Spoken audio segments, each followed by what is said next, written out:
हांव आयलां पातक्यांक आपोवंक, भाग्यवंतांक न्हय.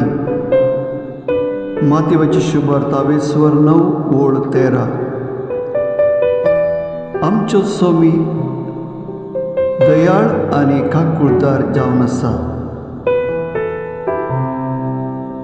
पातक्यांच्या बचावी खातीर तो ह्या संवसारांत देंवन आयलो. तो पातक्यांक स्विकार करता आनी मोगसिता. मागया सोम्या तुजे मोगसाणेचो अनुभव करूंक आनी तुजे संगता जियोंक आमकां कृपा लाभय. आमेन.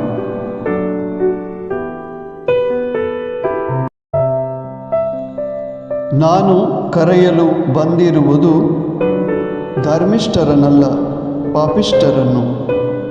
ಮತ್ತಾಯನ ಶುಭ ಸಂದೇಶ 9ನೇ ಅಧ್ಯಾಯ 13ನೇ ವಚನ.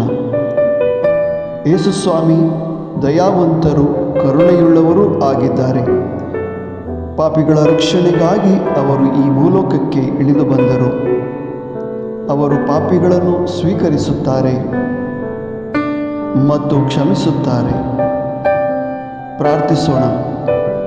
ಪ್ರಭು ಯೇಸುವೆ, ಪಾಪಿಯಾದ ನನಗೆ ಪಾಪ ಕ್ಷಮೆಯನ್ನು ನೀಡಿ ನಿಮ್ಮ ಕೃಪೆಯಲ್ಲಿ ಬಾಳಲು ಅನುಗ್ರಹವನ್ನು ದಯಪಾಲಿಸಿರಿ ಎಂದು ಬೇಡುತ್ತೇವೆ ಸ್ವಾಮಿ. ಆಮೆನ್.